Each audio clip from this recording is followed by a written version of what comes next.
Hebrew basics. We left off. I was saying I like to begin learning Hebrew using the following passage. So Matthew 5:17 through 19. Do not think that I came to abolish the Torah or the prophets. I did not come to abolish, but to fulfill.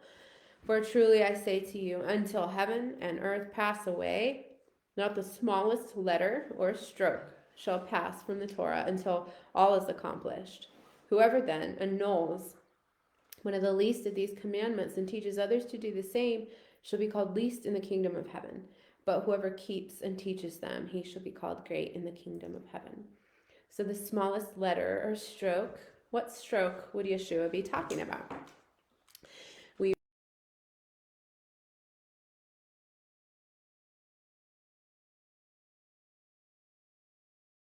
Torah here, not just the verses or the words, but even the smallest of the dashes and lines making up the letters. And I want to show you why this makes a difference. In the Hebrew prayer, the Shema, which we will end with, it's a section of the Torah which Yeshua quoted as being, he called the greatest of the commandments. I'm going to make sure this board can be seen. When he was asked, and this is the prayer which we will all be learning together. So I'm just, instead of writing out the whole verse, which is usually what I would do, Shema Yisrael, Hashem Eloheinu, Hashem Echad, I'm going to just write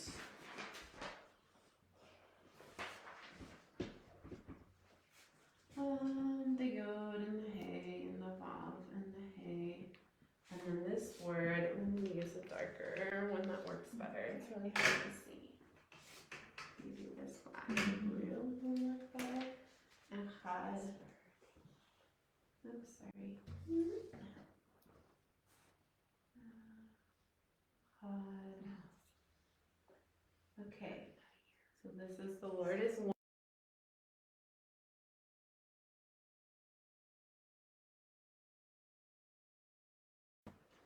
Don't be concerned if you don't know what the heck I'm talking about. You will recognize these letters very soon here. This is Echad.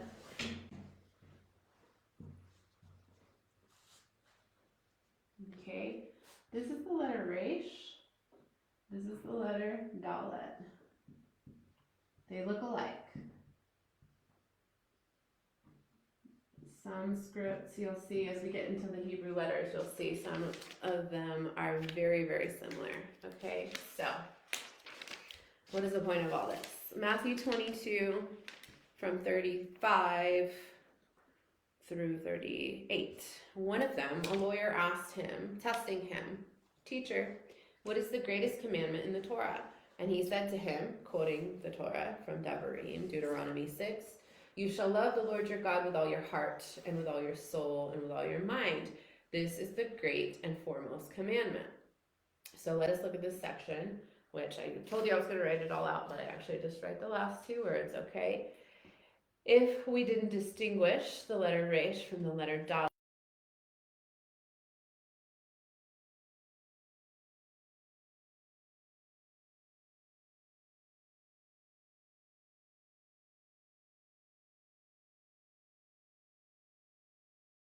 they're all one, unified,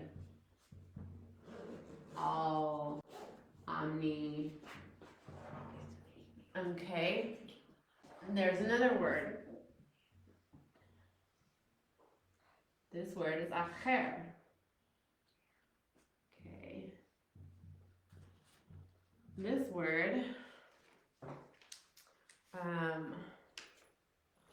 means, I'm not going to write these all out, but it's a completely opposite meaning. Dubious, foreign, one coming from behind, different, or another. So what I'm showing you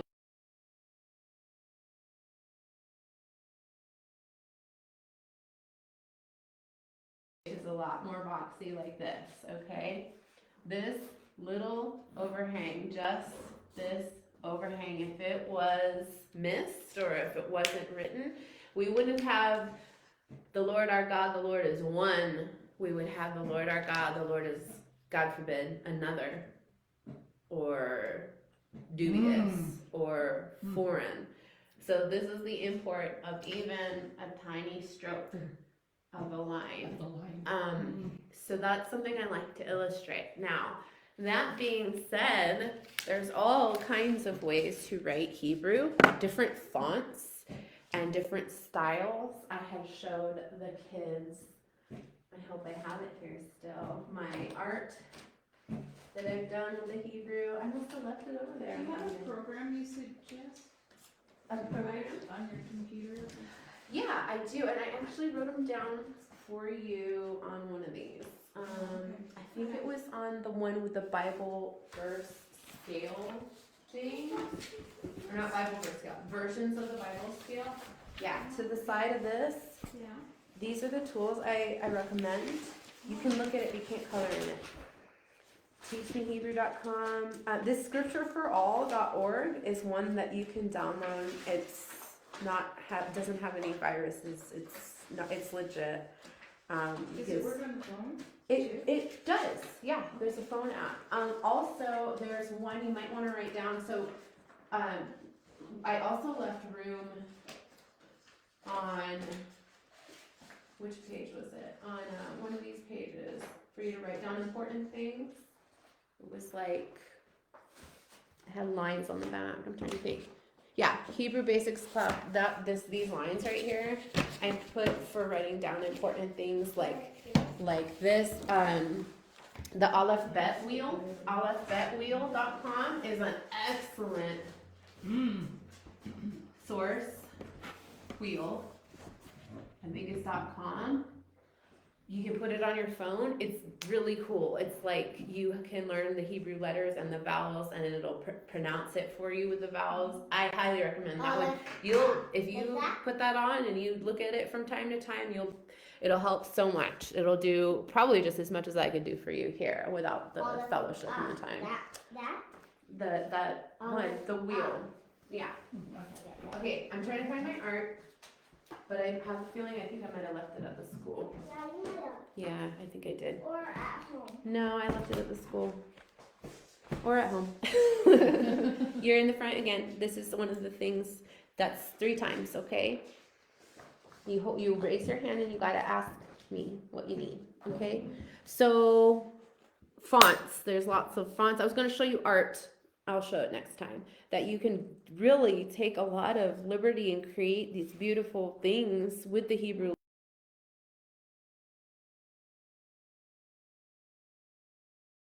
Really important to keep. So, so that's the illustration I like to use. There is a way to do it, but you can, like our handwriting is all different. Each handwriting is different. So that translates over into the Hebrew as well.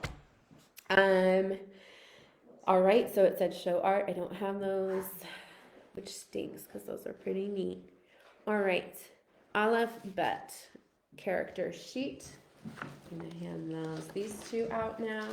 This is my favorite. I've been using this from the very beginning. It tells you little tricks.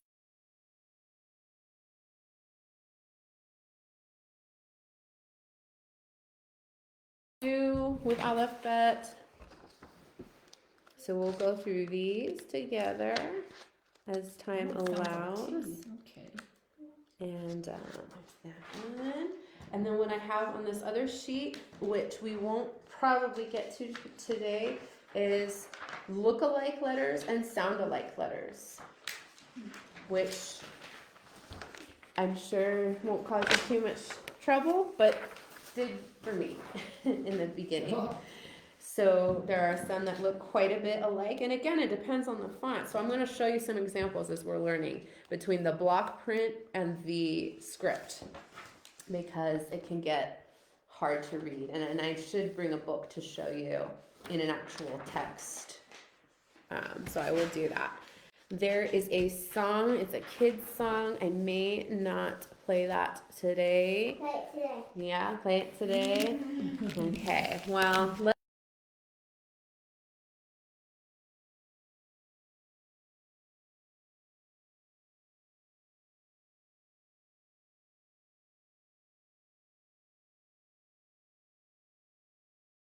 know.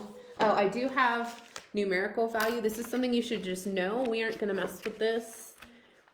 There's no need to that I can see, but it's good to know the numerical value of the Hebrew letters.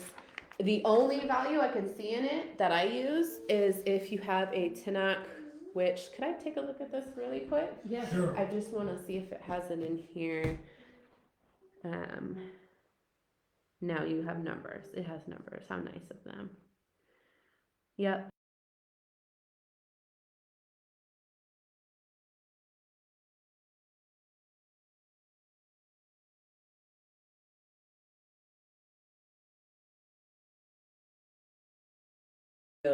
And then you go find your verse. If you wanted verse 64, you'd go to Samach Yod Dalet and you'd find it.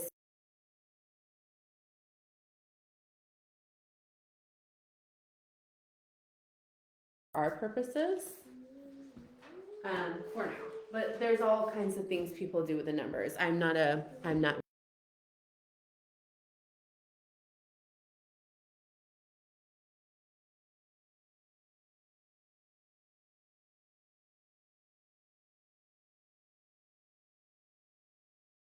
have spoken. Okay.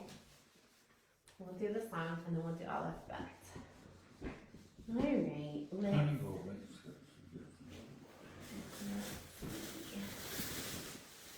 AlephBetWheel.com. I'm telling you, that's a fun one. That's a real fun source. Aleph Bet Wheel. I'm gonna confirm that that's what it is, not wheel app. It's www. I'm assuming you can. Let's see. Aleph Bet Wheel. Aleph Bet Wheel. Yeah, it should be Aleph Bet Wheel, and you can. It's an app, so you have to look it up and then put it on your device. So that is one thing you'll have to download if you do want that. Okay, so let's learn our letters, and I'll do my best to Play the song. be consistent to play the song. All right, we'll start with Aleph. Why don't you practice writing it with me, either on paper or whatever, and this will just give us extra practice. So a stroke down, a stroke up, and another stroke. The only thing you want to visualize your lines. None of your letters are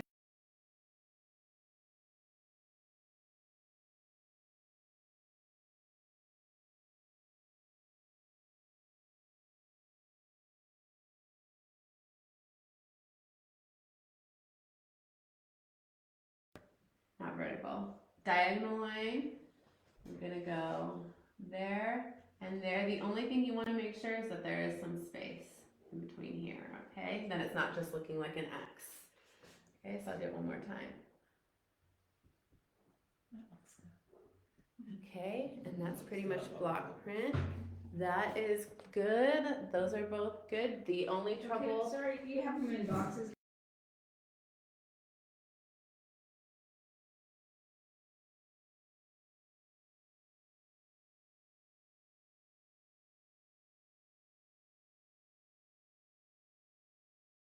Then it looks too much like an X. You want a little, even this would be okay, but you want a larger gap. gap right there for Aleph.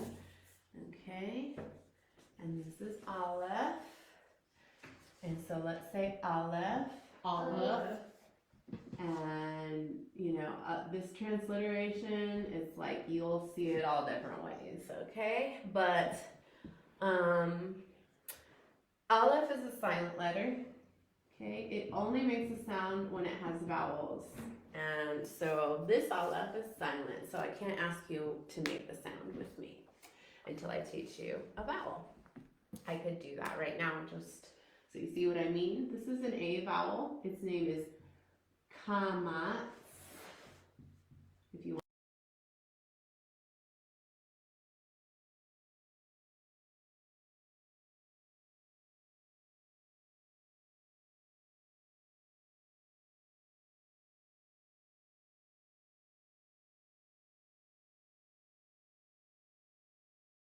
Vowel commas will always be below it, and it looks like a small, kind of like a T. So Aleph, Aleph is silent. I can't make any sound with it. But now, if I put commas here, this says ah. Okay. I'm throwing out a bunch of stuff now. Don't worry. We're gonna do this every day until we memorize the vowels and the letters. Okay, so we've got Aleph. Let's go to bait or bet. Let's do bet. So there's a top line and then a straight line down. We're gonna make our bottom stroke. We want it to match up with our top stroke, like that. Now it can go, you will see it maybe a lot shorter on this side. So let me do it again. Like this, and I'm gonna just kind of line it up and go like this. This line, it can be longer, it can be shorter. Sometimes you'll see it a whole lot shorter. Sometimes you'll see these a lot shorter. They just need to be lined up, okay? So top stroke, down, and a bottom stroke. That's a bet. And that's bet. Or you also hear it pronounced bait. Bait. Okay, and this makes a b sound. So let's say bet. Bet. And let's say bait. Bait. And let's make our b sound. So b. Alright, so we've got Aleph and bet. Now, you know what I screwed up because, yeah, that's what, if this is bait, I am sorry. It has to have a dot to be bait. And okay. Yeah. And so if it doesn't have a dot, does it? What is it? The same word or is it? It's the same letter, same meaning of the letter, just different pronunciation. So same shape, same meaning, but it's different pronunciation. It's a V sound. Oh, a V. And it's a vet or a vate. Okay. Okay. When you're writing it, normally not like with a marker, do you actually make a circle or just a mark? Is it good enough? Oh, just like you want to make it more than like a period. You know, you do want to make it a little bolder than a period.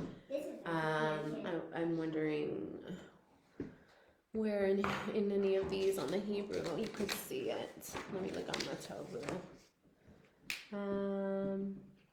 Yeah, it's a little bolder than a period. There's some baits in your Matovu page, and you can see it needs to be in the belly of the letter, and all it does is change its pronunciation.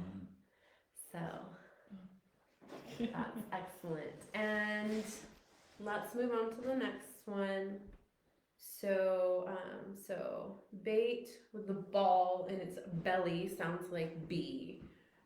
V or vate with the void or vacuum makes V. And that's what I like about this page, which I've used from the start. It gives you these little tricks, okay? So bait.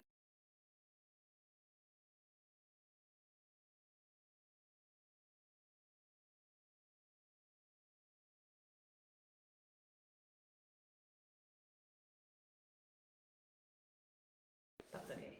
I'm going to erase Aleph now. Is it okay if I erase bait and bait? Oh, I see. It's over here on this side. It's right here.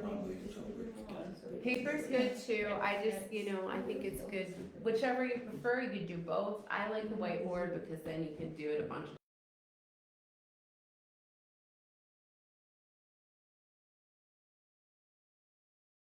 accomplishing something or be easier to learn. Okay, Aleph bet. We'll go Gimel. Gimel's the next letter. All right. So I was showing the kids that in the block print, you'll see Gimel with a stroke and a line. You don't want to go all the way down because you have to make two legs. Okay. I like to make it a little more diagonal. That's how I prefer. So I'm going to show you what I prefer, but I want to show you what you'll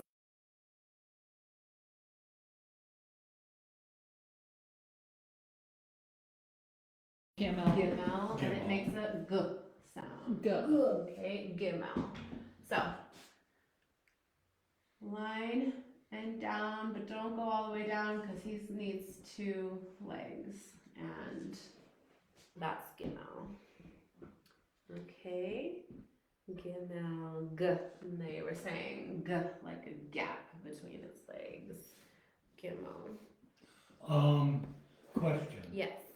Maybe I missed what you said, but on the first one, you have a straight line. Right. And that,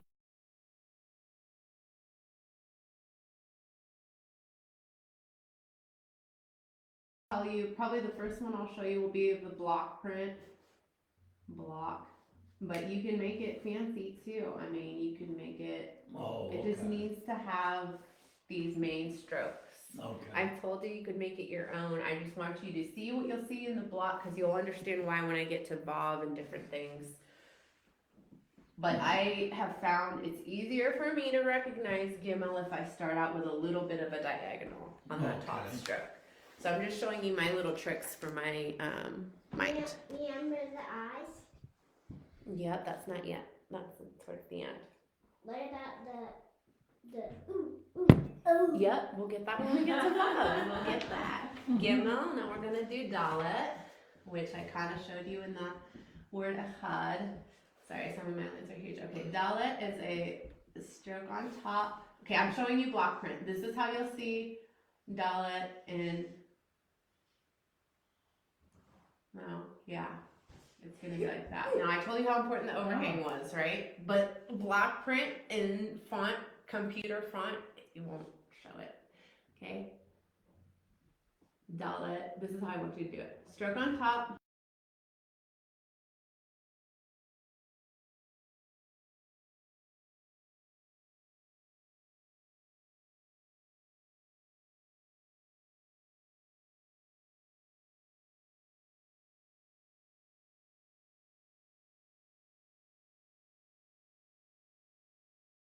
On this letter. Okay, because Resh should be a little more curved so you can recognize it. Dalet. One stroke, another stroke, and Dalet makes the D sound. Duh. So Dalet, D.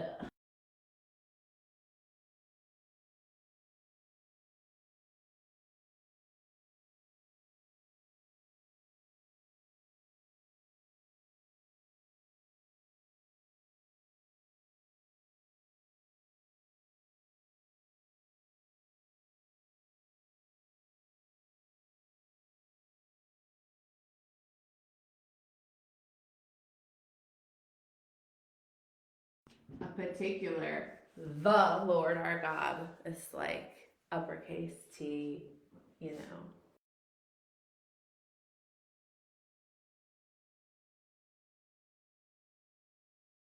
Stroke, and you have a line down, and then there's another line. The main thing about hey is having this window here.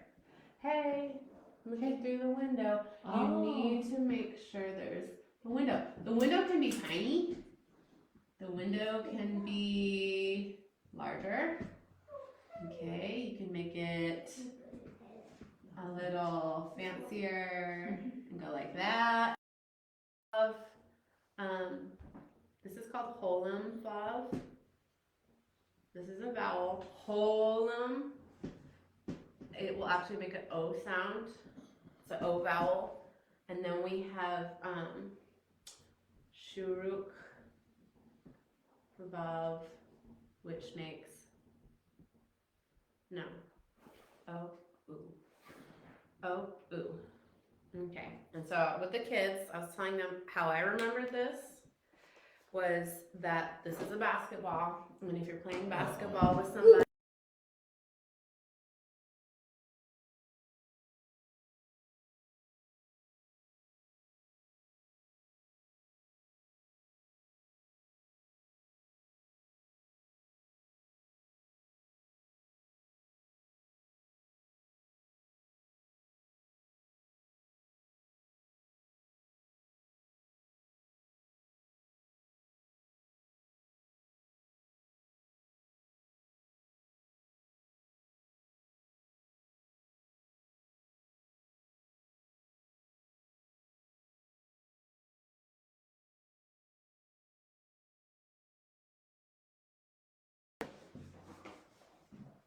But so yeah, you can see, you know, in the block print, you'll just have a line.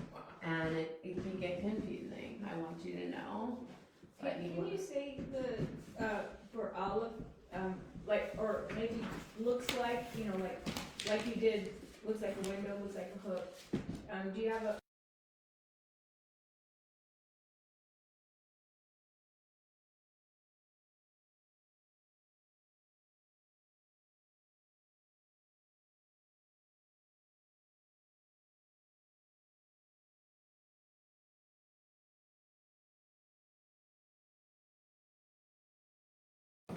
All right, we have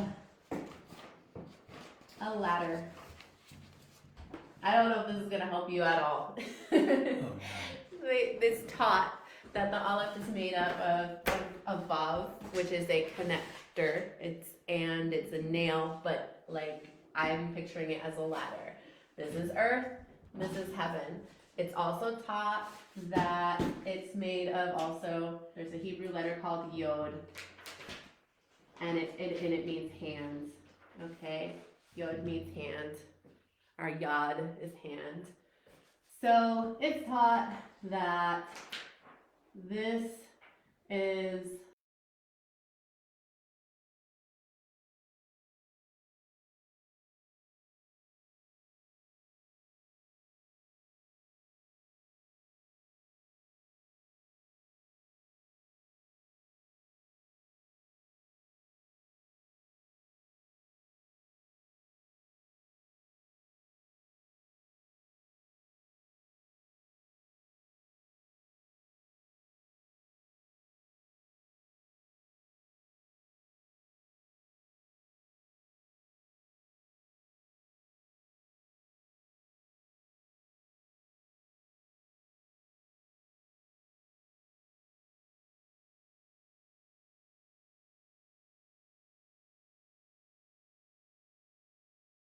But what That's about the the mouth only- and the nose? that's not yet. That's different letters and that'll.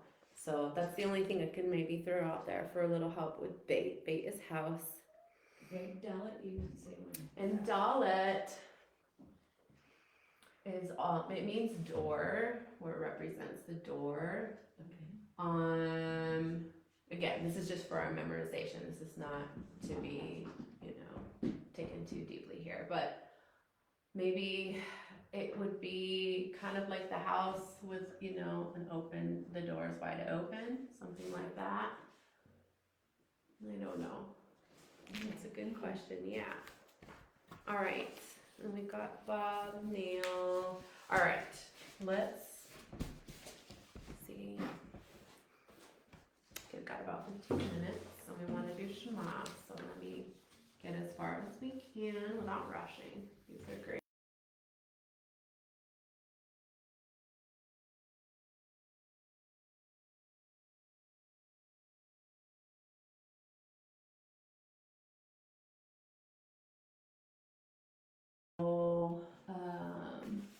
Zion, to me, it looks like a little axe. There's the axe head.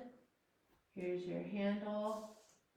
Okay, so it's just a diagonal line, and then you go to the middle of that and you go straight down. In the script, you'll see it really does look a lot more like an axe. It's almost like, I don't know. Crossword T. Yeah, it's like, it looks, if you colored that in, it looks a whole lot more like. What can we do to remember that one? I should say here, Bach, CH as in Bach. Let me look at the picture and see if I could think of something. Where's the Paleo Hebrew? Because maybe that's if anything, a good tool for that is just to try and find a way to memorize the letters based on their potential meaning and such. So Chet, let's see. Chet, where are you? Okay.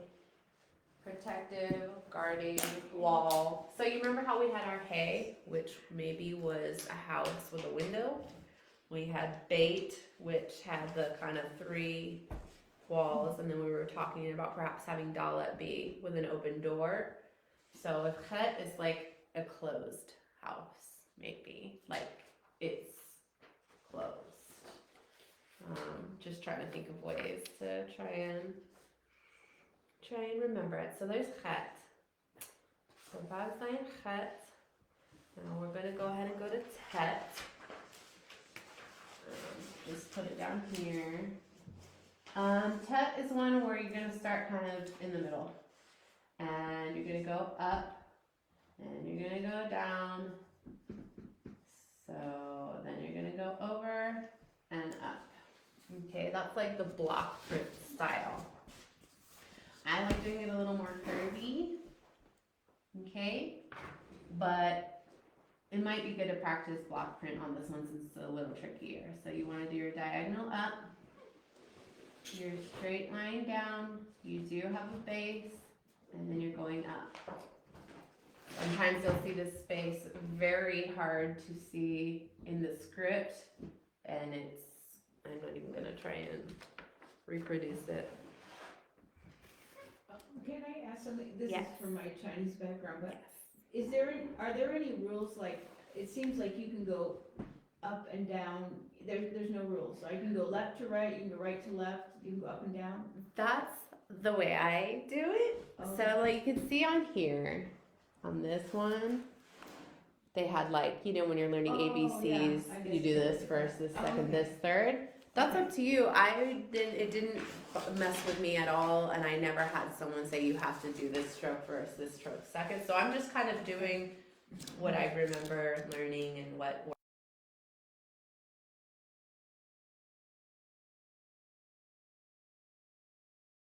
The T sound. But that's a good question. Also, I didn't mention, but you probably already knew that Hebrew is read from right to left. That's why Hebrew books open the wrong way, quote unquote. So that's another thing to note. That's why I've been doing it kind of that way. Okay, so tet is with a T sound. Okay, and I'm gonna erase these now. Time, since I did all my intro, and anybody who comes should watch, you know, who didn't come here today, I'm gonna make sure they watch the video so I don't have to do a bunch of repeating, because y'all showed up and you bared with me and listened to all of it. But next time we'll get a lot more done because there won't need to be so much intro.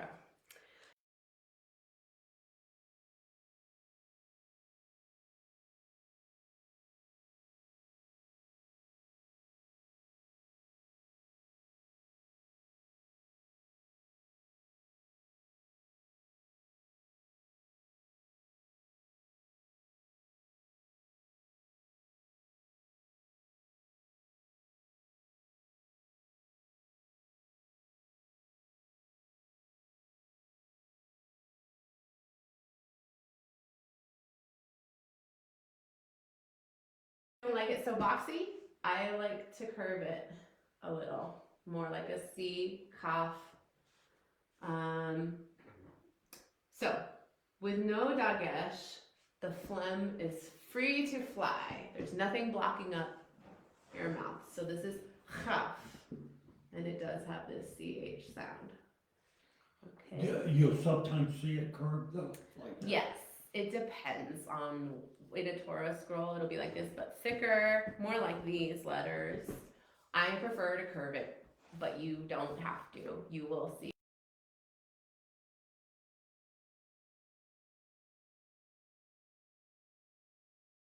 Stuck is blocking our phlegm to fly. We can't let the phlegm fly, so it's just cuff, which is that sound of a K.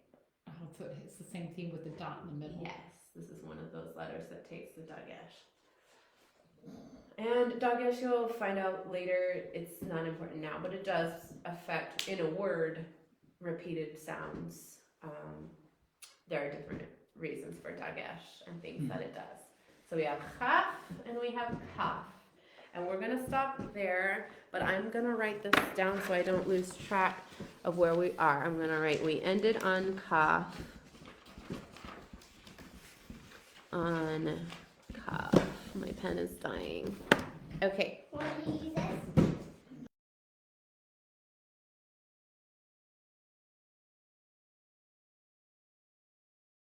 Oh, that's a nice pen.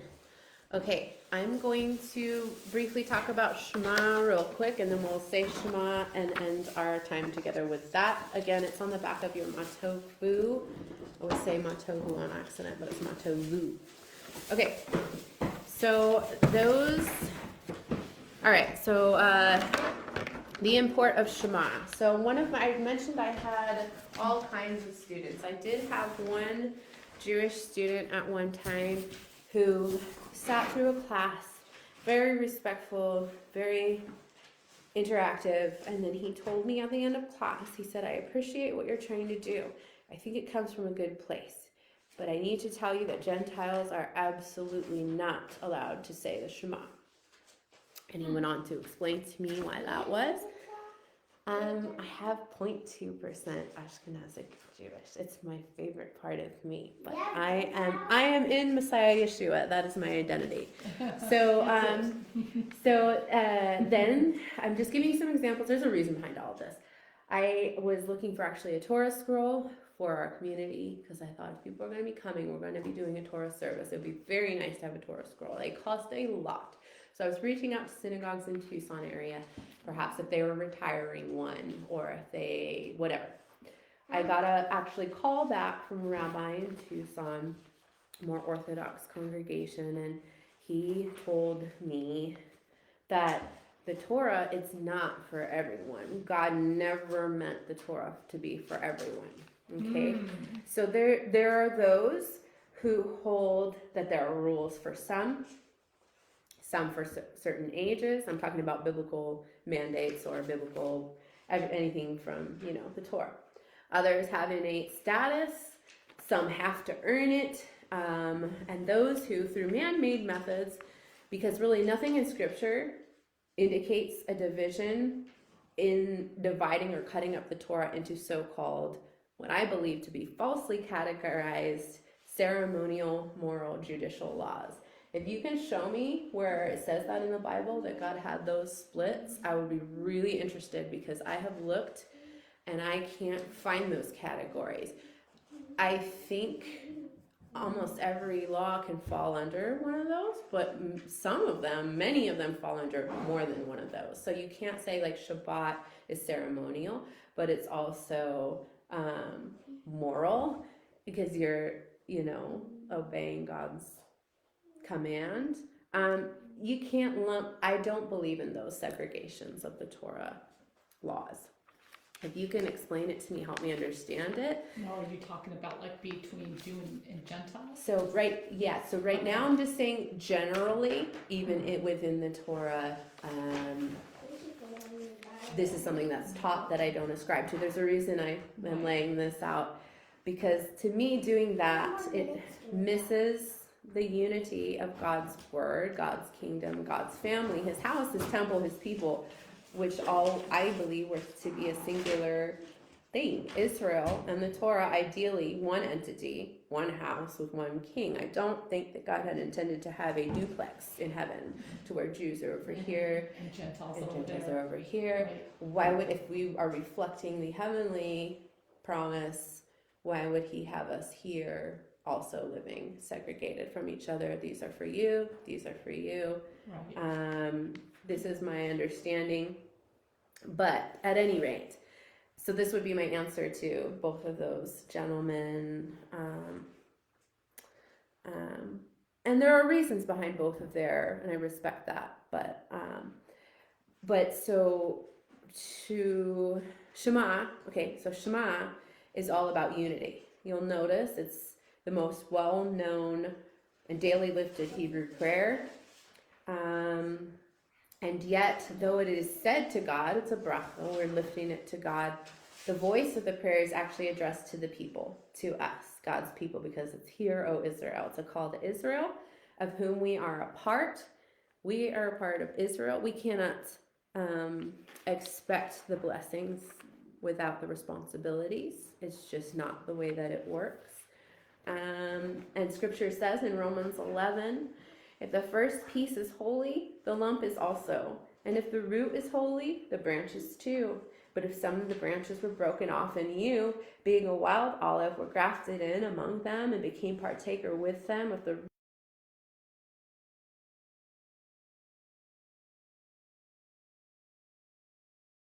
supports the root, but the root supports you.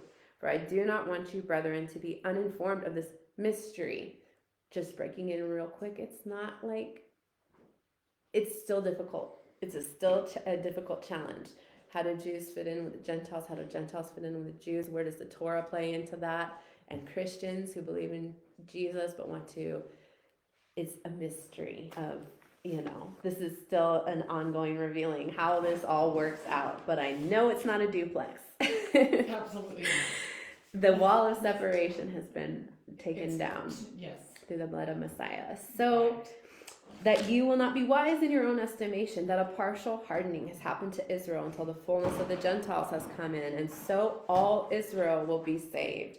From the standpoint of the gospel, they are enemies for your sake, but from the standpoint of God's choice, they are beloved. You're Israel. I have like an extra just right here, so if you want to look at it for now. Yeah. So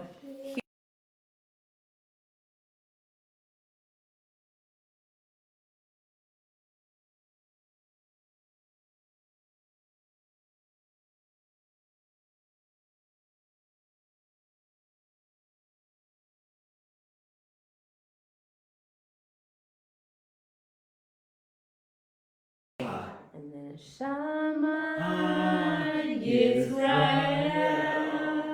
Adonai Eloheinu Adonai Echad Baruch Shem Kavod Malchuto Le'olam Amen. And I didn't have that second part of it on there, Elizabeth. I'm sorry, but Oh, that's okay. We know it.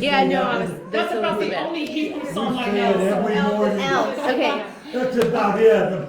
That's the only Yeah, Hebrew that's song I great. know. So you're gonna learn a bunch of new ones, and thank you for your time. I'm gonna end the live stream. Thank you. If there was questions, please I'm contact already looking forward to me. next week.